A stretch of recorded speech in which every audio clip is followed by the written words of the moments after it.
Hello everybody, Andy here again. Right, the subject for this particular video, as you might have seen by the title, is fantasy figures. Now, what do I mean by that? Well, it's confession time. This is the YouTube confessional coming out here.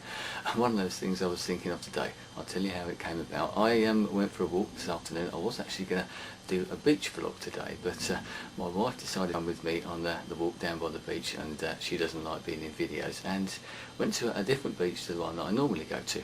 Only a few miles away, but we walked past the house of Geri Halliwell, the Spice Girl, the former Spice Girl, who's now back with the Spice Girls, a house that she owns. I don't know how often she visits it, but anyway, we walked past it and it got me thinking about these fantasy figures. Now, all of us, whether we admit it or not, we all have these sort of secret fancies, if you want to call it that, those sort of celebrities, whether they be movie stars, whether they be pop rock stars, TV stars, you know, personalities generally, those sort of people that are probably completely unattainable, but we've all got a secret attraction for. We all fancy them, don't we? And I'll tell you mine if you tell me yours.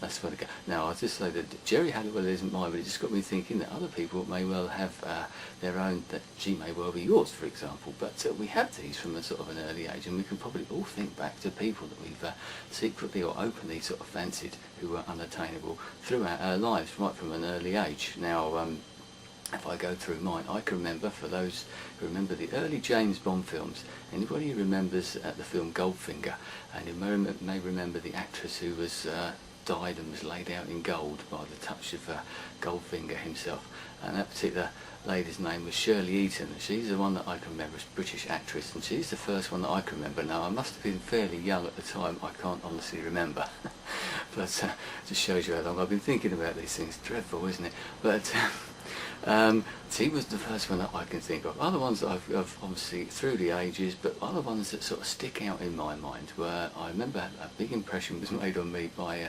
Daryl Hannah in the movie Splash. Anybody remembers that one? I think it was Tom Hanks's, one of Tom Hanks's early movies, where she played this sort of mermaid figure. Very nice. And another one that I've always had this secret admiration for was Jamie Lee Curtis, especially in films like Trading Places, you may remember, and A Fish Called Wanda was the other one that I certainly remember her being in. And those were two, but I think I'd have to admit that my one at the moment would probably have to be Jennifer Aniston. Now, I don't know why particularly. Obviously, she's a very attractive lady. I suppose she's fairly sort of plain in some respects, but anyway, the beauty is in the eye of the beholder. The whole point of this video is that I want you to tell me who yours is and who yours have been. My only criteria would be that your current fancy, if you want to call it that, is has to be alive. We don't want loads of people now sort of saying that they secretly fancy Marilyn Monroe and she's been dead for sort of 30, 40 years. We want someone who's living. Now, I know who my wife would be George Clooney. Now, one thing I did think of, actually, while sort of debating this in my head, this particular topic. Now, there's lots of people on this on YouTube who are openly gay. And that's absolutely fine. I've got plenty of people I subscribe to and they subscribe to me as well. And as a bit of a social experiment, I'd be very interested to know whether the gay people find what we class as the straight people's fancies, whether they match up, whether, you know, George Clooney is an equal fantasy figure for women and for men as well, and Jennifer Aniston for gay women and for straight men, should we say. So that would be very interesting. As I said, video responses would be absolutely great. Text comments would be good as well.